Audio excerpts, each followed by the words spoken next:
Hello guys and welcome back to my channel Sirf IAS. तो यहाँ पे हम अपनी विजन आईएएस PT65 को कंटिन्यू करते हुए आज आपके लिए इसका इकोनॉमी का पार्ट 17 लेकर आए हैं। तो आइए शुरू करने से पहले चैनल को सब्सक्राइब कर लीजिए, बेल आइकन को प्रेस करिए ताकि आपको रेगुलर अपडेट्स मिलती रहे।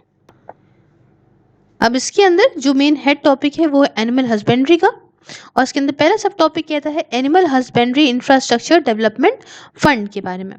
न्यूज़ में क्यों रहा है आइए जानते हैं।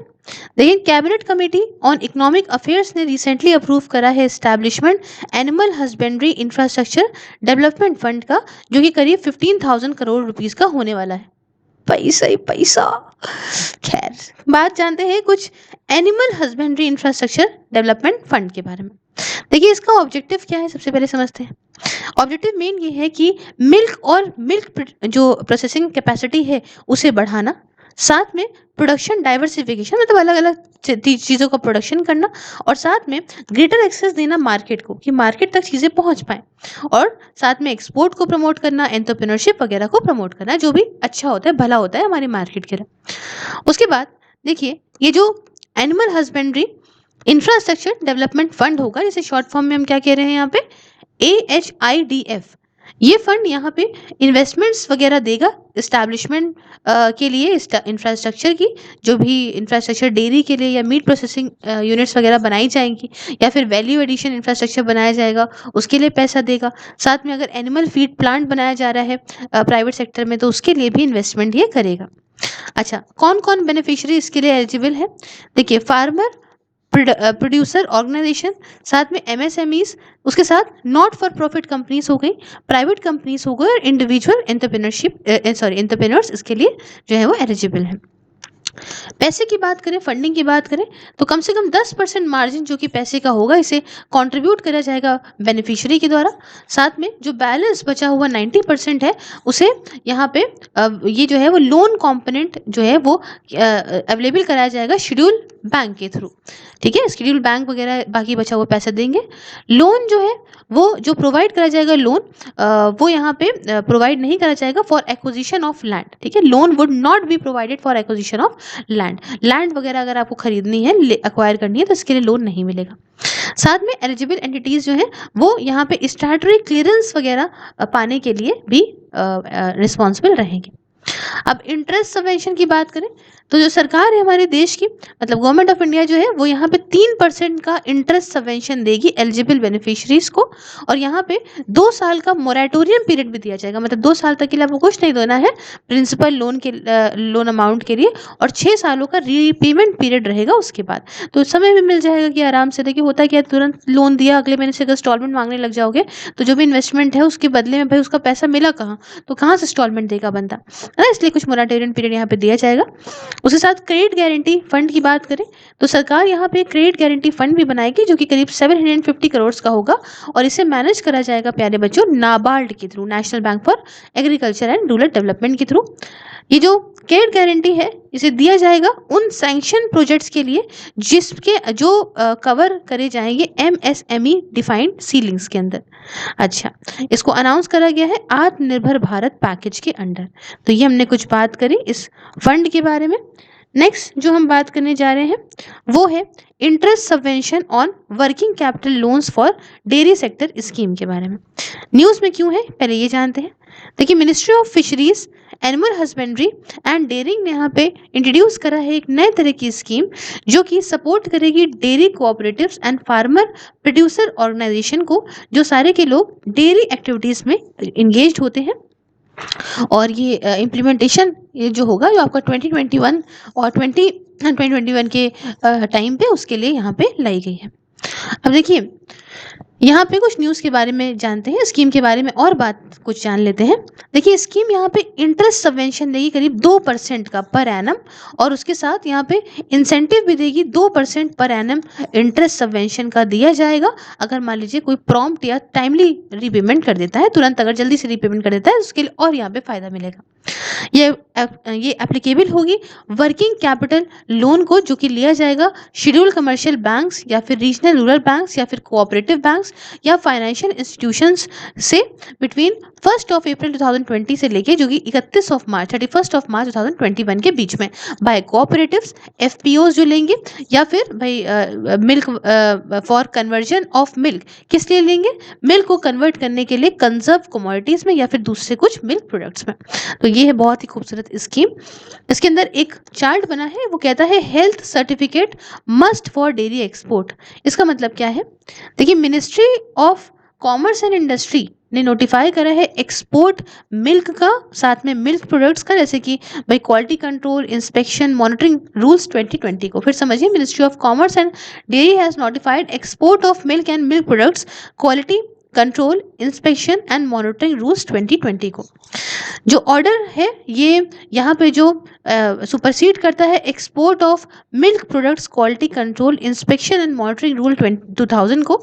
ये 2000 वाले रूल्स थे उनको यहाँ पे ये सुपरसीड करता है, मतलब उनके ऊपर अब यह आ गया है। और इन नए रूल्स के हिसाब से जो एक्सपोर्टर्स हैं मिल्क के प्रोडक्ट्स के, ये यहाँ पे एक सर्टिफिकेट पाएंगे एक्सपोर्ट वर्दीनेस का सरकार की एजेंसी के माध्यम से, और उसके बाद ये शिपमेंट कर पाएंगे अपने मिल्क प्रोडक्ट को। अब मिल्क या मिल्क प्रोडक्ट ये यहाँ पे सब्जेक्टेड होंगे, इनका क्वालिटी कंट्रोल या फिर इंस्पेक्शन वगैरह होगा, और एक्सपोर्ट से पहले देखा जाएगा कि अच्छे हैं कि नहीं है वगैरह, सारी चीज़ें इसके अंदर ध्यान में दी जाएंगी। फिर नेक्स्ट टॉपिक कहता है यहाँ पे बच्चों national bee keeping and honey mission के बारे में। क्या है ये NBHM? न्यूज़ में इसलिए रहा है बच्चों क्योंकि रिसेंटली सरकार ने अप्रूव करा है एक नया central sector scheme, national bee keeping and honey mission इसका नाम है, और ये 2020-21 से लेकर 2022-23 तक के लिए चलेगा। मिशन के बारे में कुछ बात जानते हैं।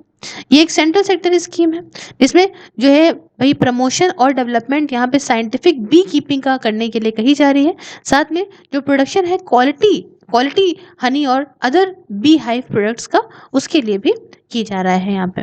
ठीक है, अब इसको लॉन्च करा गया है ये ध्यान में रखिए कि बी कीपिंग की काफ़ी इंपॉर्टेंस है, और हम अपना स्वीट रेवोल्यूशन कैसे पूरा करें, है ना, उसका गोल, हम अपना उद्देश्य पूरा करें, इसको ध्यान में रख के इसको लाया गया है। साथ में इसके अंदर 3 कंपोनेंट्स आपको देखने को मिलेंगे। पहला है प्रोडक्शन एंड प्रोडक्टिविटी इंप्रूवमेंट, कई सारे क्रॉप्स की पॉलिनेशन के थ्रू। पॉलिनेशन जानते हैं आप भाई, इंसेक्ट के थ्रू, विंड के थ्रू या वाटर के थ्रू होता क्या है, पॉलिन ग्रेन्स एक प्लांट से जब दूसरे प्लांट में जाते हैं तभी वहाँ पे जो है वो चीज़ें उगती हैं, फूल फल जो भी है वो उगते हैं। तो प्रोडक्शन और प्रोडक्टिविटी इंप्रूवमेंट करना अब कई सारे क्रॉप्स का इन पॉलिनेशन के थ्रू। दूसरी बात पोस्ट हार्वेस्ट मैनेजमेंट, कटाई के बाद मेन दिक्कत आती है, जो फसल सड़ जाती है, तो वही यहाँ पे या किसी भी फील्ड में अगर हम देखें तो वही post harvest management bee keeping या बी हाइव प्रोडक्ट का करना। तीसरी बात रिसर्च एंड टेक्नोलॉजी जनरेशन करना, अलग अलग agro chemical and socio economic conditions के लिए।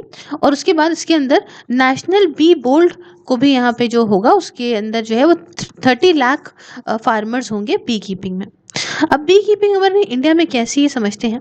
देखिए, फूड FAO के अनुसार अगर हम बात करें तो इंडिया की जो रैंक है वो 8th है पूरे वर्ल्ड में हनी प्रोडक्शन को लेके, शहद के प्रोडक्शन को लेके। और bee keeping highly under developed और अनऑर्गेनाइज सेक्टर है, ज़्यादातर जो है गांव वगैरह में ट्राइबल पॉपुलेशन में देखने को ज़्यादा मिलता है। और बी कीपिंग को अगर हम अडॉप्ट करते हैं तो इससे लाइवलीहुड की इनकम भी बढ़ेगी, है ना, जो अनएम्प्लॉयड औरतें हैं उनकी इनकम बढ़ेगी, ट्राइबल पॉपुलेशन की भी इनकम बढ़ जाएगी। तो ये हमने कुछ बात करी इस टॉपिक के बारे में। नेक्स्ट टॉपिक हमारा कहता है शुगर इंडस्ट्री के बारे में। देखिए, शुगर इंडस्ट्री न्यूज़ में क्यों रही है जानते हैं। Recently NITI Aayog task force on sugar and sugar industry ने अपनी रिपोर्ट को सबमिट किया है सरकार को, गवर्नमेंट को। ग्रोथ शुगर इंडस्ट्री की इंडिया में अगर बताऊं तो एक बहुत बड़ा कदम है शुगर इंडस्ट्री को थोड़ा सा आज़ाद, थोड़ा लिबरेट करने के लिए, कि भाई जो कि कंट्रोल्स से थोड़ा सा लिबरेट करने के लिए। तो ये थोड़ा सा आज़ादी दी गई थी शुगर इंडस्ट्री को 1998 में, जब लाइसेंसिंग रिक्वायरमेंट जो थी, एक अगर आपको नई शुगर मिल डालनी हो तो उसके लिए जो लाइसेंस की ज़रूरत थी, इस बात को अबॉलिश कर दिया गया था, ख़त्म कर दिया गया था। डी लाइसेंसिंग की वजह से भाई क्या हुआ कि इंस्टॉल कैपेसिटी जो कि शुगर सेक्टर में थी वो बढ़ गई, करीब 7% से हर सालाना बढ़ी 1998 से 1999 और साथ में 2011-12 तक। अगर आप कंपेयर करो तो पहले ये 3.3% हुआ करती थी, बहुत ही कम थी ये क्या कहते हैं जो आपका अबॉलिश जो किया था शुगर लाइसेंस को, जो डी लाइसेंसिंग करी थी उसके पहले की सिर्फ 3.3% ग्रोथ थी, लेकिन वो बढ़ के बाद में 7% एनुअली ग्रोथ हो गई। अब देखिए 1997 तक तो शुगर कोऑपरेटिव्स ने डोमिनेट करा शुगर इंडस्ट्री को, बट 2011-12 में ये बदल गया, जिसमें प्राइवेट सेक्टर कंट्रीब्यूट करने लगा सबसे ज़्यादा शेयर इस टोटल इंस्टॉल्ड कैपेसिटी में शुगर की। हालांकि डी लाइसेंसिंग की वजह से कुछ रेगुलेशंस हट गई शुगर सेक्टर से, कोई दूसरी रेगुलेशन जैसे कि pricing policy, company jute packaging वगैरह वो आज भी यहाँ पे देखने को मिलती हैं। अब बात आती है शुगर की प्राइसिंग क्या है इंडिया में। देखिए जो शुगर केन की प्राइसिंग है इसे गवर्न करा जाता है statutory provisions of the sugar cane control order 1996 के अंदर, जो कि इशू करा गया था अंडर एसेंशियल कमोडिटीज एक्ट 1955 के अंदर। अब देखिए फेयर एंड रेम्यूनरेटिव प्राइस, अगर हम FRP की बात करें तो ये केन प्राइस है जिसे अनाउंस करती है सेंट्रल गवर्नमेंट, है ना। किस बेसिस पे करती है? बेसिस पे करती है रिकमेंडेशन पे एक कमीशन की, इसका नाम था commission for agriculture cost and prices. और ये जो अनाउंस करती है इसमें कंसल्ट भी करती है स्टेट की गवर्नमेंट के साथ में, और साथ में एसोसिएशन जो कि शुगर इंडस्ट्री की होती है उनके साथ में भी। अब देखिए जो ये FRP है, फेयर एंड रेम्यूनरेटिव प्राइस जो है, ये मिनिमम प्राइस होता है बच्चों, जो कि मिल्स के द्वारा दिया जाता है फार्मर्स को, समझे। तो FRP सिस्टम के अंदर जो फार्मर्स होते हैं वो रुकते वगैरह नहीं है, एकदम आखिरी सीजन तक के लिए रुकते नहीं हैं, या फिर किसी भी प्रॉफिट की अनाउंसमेंट के लिए नहीं रुकते हैं बाय शुगर मिल्स और द गवर्नमेंट, ठीक है। उसके बाद यहाँ पे जो FRP है इसको लिंक करते हैं बेसिक रिकवरी रेट से, शुगर की जो बेसिक रिकवरी रेट है उससे यहाँ पे लिंक कर देते हैं, और इसमें प्रीमियम दिया जाता है फार्मर्स को हायर रिकवरीज के लिए शुगर केन से जो निकलती हैं। उसके साथ यहाँ पे देखिए स्टेट एडवाइज्ड प्राइस, ठीक है। अब ये क्या है स्टेट एडवाइज्ड प्राइस, क्या है SAP। देखिए citing differences in the cost of production, productivity level and also the result of pressure from farmers group, कुछ स्टेट्स यहाँ पे डिक्लेयर करा है कि state specific sugar cane prices, जिसे हम लोग स्टेट एडवाइस प्राइजेस बोलेंगे, वो यूजुअली ज़्यादा होंगे, हायर होंगे फेयर एंड रेम्यूनरेटिव प्राइस से, ठीक है। ये डिफरेंस देखने को मिला था कॉस्ट ऑफ प्रोडक्शन में, प्रोडक्टिविटी लेवल में, है ना, और कुछ प्रेशर भी करा फार्मर्स ग्रुप ने, इसलिए ये काम करा गया। उसके बाद आती है शुगर प्राइसिंग पॉलिसी। देखिए जो शुगर का दाम है, शुगर की प्राइस है मार्केट के अंदर, ये मार्केट ड्रिवन होते हैं, मतलब जिस हिसाब से डिपेंड करता है डिमांड क्या है, सप्लाई क्या है, उस हिसाब से आप जानते हो शुगर का प्राइस भी ऊपर नीचे होता है। हालांकि कि भाई फार्मर्स के प्रोडक्ट को इंटरेस्ट करने के लिए यहाँ पे जो मिनिमम सेलिंग प्राइस का कॉन्सेप्ट है शुगर के लिए, इसे लाया गया। अब MSP जो कि शुगर के लिए है उसे फिक्स कर दी गई, ये ध्यान में रख के कि फेयर और रेम्यूनरेटिव प्राइस को ध्यान में रख के शुगर केन के, और मिनिमम कन्वर्जन या फिर कॉस्ट क्या आती है ज़्यादातर एफिशिएंट मिल्स की, उसको ध्यान में रखें। अब देखिए कुछ रिसेंट कदम क्या उठाए गए हैं सरकार के द्वारा। देखिए पहली चीज़ तो प्राइस जो कि शुगर और उसके जो मतलब, देखिए सबसे पहले तो उठाया गया है चेंजेस इन लेवाई ऑफ ड्यूटी। जो इम्पोर्टेंट ड्यूटी है उसे जो इम्पोर्ट ड्यूटी है उसे बढ़ा दिया गया है, 50% से बढ़ा के 100% कर दिया गया है। उसके साथ रिमूवल है 20% एक्सपोर्ट ड्यूटी का भी, तो आप आराम से एक्सपोर्ट करिए। दूसरी बात, यहाँ पे duty free import authorization scheme लाई गई है, जिसके अंदर क्या होगा कि एक्सपोर्टर अब यहाँ पे इनको अलाउ करा गया है कि आप शुगर को इम्पोर्ट करिए 0 ड्यूटी पे विदिन 3 ईयर्स। साथ में यहाँ पे जो है तीसरी बात, एक्सपोर्ट को अलाउ करा गया है, मतलब सरकार यहाँ पे अलाउ कर रही है एक्सपोर्ट करीब 2 मिलियन टन का शुगर का, जब तक के लिए भाई until the end of 2017-18 market year, ताकि यहाँ पे अच्छा खासा सरप्लस, मतलब क्लियर सरप्लस स्टॉक हो जाए, और यहाँ पे कैश फ्लो जो कि मिलर्स का है ना, पेमेंट वगैरह देने के लिए पैसे की ज़रूरत होती है, तो पैसे वगैरह ये आसानी से शुगर फार्मर्स को दे सकें। उसके बाद stock holding limit on sugar mills की बात करें तो by central government since June 2018 ये इंडिकेट करती है कि जो मिल वाइज क्वांटिटी है वाइट या रिफाइंड शुगर की, वो बताई गई है आपकी डोमेस्टिक या सेल डिस्पैच में ना पर्टिकुलर महीने के लिए, और सरकार ने फिक्स कर दिया है maximum monthly sugar sale quota को, मैक्सिमम मंथली शुगर के सेल कोटा को सरकार ने फिक्स करा है। साथ में minimum ex mill sugar sale price को भी इसके अंदर यहाँ पे फिक्स कर दिया गया है। उसके बाद यहाँ पे बफर शुगर स्टॉक्स को बनाया गया है 30 लाख टन के लिए, मतलब ताकि यहाँ पे देखिए जो लार्ज इन्वेंट्री है शुगर मिल्स के अंदर, उसे थोड़ा भाई कम करा सके और साथ में यहाँ पे प्राइजेस को जो है स्वीटनर के थोड़ा-सा जो है स्लाइड कर सकें, बूस्ट कर सकें मिल्स का मार्जिन। तो यहाँ पे इसके लिए यहाँ पे इन्होंने क्या करा है, वही बफर शुगर स्टॉक करीब 30 लाख टन का बिल्ड करा है। और कुछ अदर सब्सिडीज़ को बताऊँ तो सरकार यहाँ पे कुछ प्रोडक्शन सब्सिडी भी दे रही है, ट्रांसपोर्ट सब्सिडी भी दे रही है, साथ में 50 लाख टन्स एक्सपोर्ट कोटा भी प्रोवाइड कर रही है। उसके बाद एथनॉल ब्लेंडिंग प्रोग्राम, ये बड़ा फेमस है। देखिए सेंट्रल गवर्नमेंट ने नोटिफाई करा है कि करीब 10% जो एथनॉल होगा, एथनॉल की ब्लेंडिंग होगी पेट्रोल के साथ में, वो होगी ही होगी हमारे देश के अंदर। अब ये आपने पिछले साल पढ़ा होगा कि न्यू बायो फ्यूल पॉलिसी 2018 की जो है, ये शुगर मिल या आप कह सकते हो टिलरीज को अलाउ करती है कि आप एथनॉल को जो है बनाओ। किससे बनाओगे आप एथनॉल को? केन जूस से बनाओगे, मोलासिस से बनाओगे, फूड ग्रेन्स, पोटैटो वगैरह से बना सकते हो।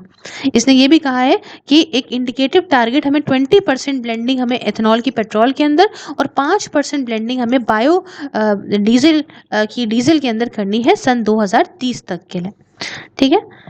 और अब इसके अंदर आखिरी में क्या बात करेंगे, स्कीम क्या है एनहांस करने के लिए एथनॉल डिस्टिलेशन कैपेसिटी को हमारे देश के अंदर। तो हम लोग कई साल से ये बात पढ़ रहे हैं, तो यहाँ समझते हैं फिर से। कैबिनेट ने अपना इंटरेस्ट सबवेंशन टू डिस्टिलरीज यहाँ पे जो है एक्सटेंड करा है, that use crops under other than sugar cane, मतलब जो क्रॉप्स का यूज़ करता है शुगर केन के अलावा। ठीक है, तो इस यहाँ तक जो है कैबिनेट ने एक्सटेंड करा है अपना इंटरेस्ट सबवेंशन, जैसे कि rice, maize, sorghum, wheat, barley, corn, sugar beet वगैरह। ठीक है, अगर इनका यूज़ आप कर रहे हो फीड स्टॉक के तौर पे to augment first generation ethanol production capacity, तो इसके लिए यहाँ पे कैबिनेट ने अपना इंटरेस्ट सबवेंशन दिया है। तो अभी तक बताऊँ तो सॉफ्ट लोन स्कीम अवेलेबल थी सिर्फ और सिर्फ जो एथनॉल बना रहे थे शुगर केन से, सिर्फ उनको ही थी। अब यहाँ पे औरों को भी मिल रही है। सरकार ये भी कह रही है कि भाई डिस्टिलरीज जो है वो यहाँ पे इनकरेज कर रही है उनको कि आप एथनॉल को बनाइए, शुगर केन के अलावा मेज से बनाइए, राइस वगैरह जो भी अवेलेबल है फूड कॉरपोरेशन ऑफ इंडिया में, उससे बनाइए। साथ में सरकार ने फिक्स भी कर दिया है रेम्यूनरेशन प्राइस एथनॉल का मेज और राइस के लिए। अब एथनॉल ब्लेंडिंग के बारे में कुछ बात जान लेते हैं। ब्लेंड तो कर ही दे रहे हैं, समझते क्या है। देखिए बायो एथनॉल ये एक तरह का अल्कोहल है जिससे बनाया जाता है फर्मेंटेशन करके कार्बोहाइड्रेट्स और सेल्यूलोसिक मटेरियल का क्रॉप्स के और दूसरे कुछ जो प्लांट या ग्रासेस होते हैं उसका। और अभी जो लेवल है एथनॉल ब्लेंडिंग का पेट्रोल के लिए, ये करीब 5% है। तो ये हमने कुछ बात करी इसके बारे में, शुगर इंडस्ट्री के बारे में। नेक्स्ट कुछ की कॉन्सेप्ट्स और एंटिटीज के बारे में जानते हैं जो कि न्यूज़ में रहे। तो आप इस चार्ट के थ्रू देख सकते हो चीज़ों को।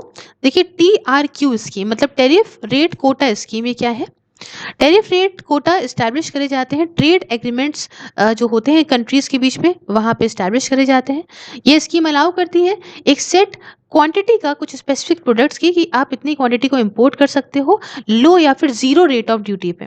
इस स्कीम के अंदर सरकार यहाँ पे इंपोर्ट को अलाउ करती है 4 प्रोडक्ट्स के लिए, जैसे कि मेज़ वगैरह, मिल्क और क्रीम इन पाउडर, ग्रैन्योल, साथ में क्रूड सनफ्लावर सीड या फिर आप कह लो sunflower oil and refined rape colza और मस्टर्ड ऑयल के लिए।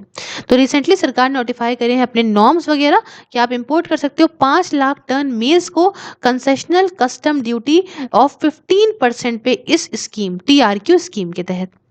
दूसरी बात, राष्ट्रीय कामधेनु आयोग की बात करें, इसके नाम से ही समझ गए होंगे कि जो राष्ट्रीय कामधेनु आयोग है, यहाँ पे कंट्री का जो ऑनलाइन एग्जामिनेशन होता है गौ विज्ञान, काउ साइंस को लेके, इसे ये करवाएगा, होल्ड करेगा। और ये एक परमानेंट अपेक्स एडवाइजरी बॉडी रहेगा department of animal husbandry and dairying के अंदर, जो कि एनिमल हस्बेंड्री जो कि मॉडर्न और साइंटिफिक लाइन पे है उसे यहाँ पे ऑर्गेनाइज करेगा। कुछ कदम उठाएगा कि हम किस तरह से प्रिजर्व और इम्प्रूव कर सकते हैं अलग अलग मतलब जानवरों की ब्रीड को, और ताकि काटने से रोके, प्रोहिबिट करें स्लॉटर काउस का, काफ्स का, उनके बच्चों का, और दूसरे कुछ मिल्क जो दूध देने वाले जो भी कैटल होते हैं उनका। ये फंक्शन इसका जो functions, it functions as an integrate part of Rashtriya Gokul Mission, और राष्ट्रीय गोकुल मिशन के इंटीग्रल पार्ट के तौर पे काम करेगा। ये क्या मिशन है? राष्ट्रीय गोकुल मिशन एक प्रोजेक्ट है नेशनल प्रोग्राम के अंदर for bovine breeding and dairying development. और उसके बाद लास्ट जो है वो कहता है कृतज्ञ हैकाथॉन। ये क्या है? यहाँ पे देखिए एम ये है कि हम पोटेंशियल टेक्नोलॉजी सॉल्यूशन को बढ़ाएँ ताकि फार्म मैकेनाइजेशन बढ़े, है ना? और इसमें स्पेशल एम्फेसिस डाला जा रहा है कि ये जो इक्विपमेंट हो वो औरतें से फ्रेंडली हो, वुमेन फ्रेंडली होने चाहिए। इसके लिए Indian council of agriculture research ने अनाउंस करा है कृषि ज्ञान मतलब कृषि तकनीक ज्ञान हैकेथॉन को national agriculture higher education project के अंदर। अब देखिए national agriculture higher education project का एम होता है कि हम ऐसे रिसोर्सेज को डेवलप करें, ऐसे मैकेनिज्म को डेवलप करें जिससे हम इंफ्रास्ट्रक्चर, फैकल्टी और स्टूडेंट एडवांसमेंट कर सकें, साथ में हम अच्छी गवर्नेंस ला सकें और मैनेजमेंट बढ़िया हो सके एग्रीकल्चर यूनिवर्सिटीज़ का। प्रोजेक्ट जो है ये माना जा रहा है ये 50-50 कॉस्ट पे रहेगा, मतलब जो वर्ल्ड बैंक देगा 50% और बाकी गवर्नमेंट ऑफ इंडिया देगी 50%, और इम्प्लीमेंट इसको करा जाएगा एजुकेशन डिवीजन में आईसीआर न्यू दिल्ली की। अब इसके देखिए स्टूडेंट फैकल्टीज और इनोवेटर्स या एंटरप्रेन्योर्स जो कि अलग अलग यूनिवर्सिटीज़ और टेक्निकल सोल्यूशन के होंगे वो यहाँ पे अप्लाई कर सकते हैं, पार्टिसिपेट कर सकते हैं इस इवेंट में ग्रुप के फॉर्म में। तो भाई यहाँ होता है हमारा ये वाला पार्ट भी complete. So if you like the video please like the video, share it with your friends, subscribe your channel Sirfayas, and if you want to follow me on Facebook and watch these videos there, just like the page Sirfayas. Along with this, if you want to join my membership, enjoy the various perks, just press the join button, enjoy the various perks also. Thank you so much for discussion. Have a wonderful day. Take care.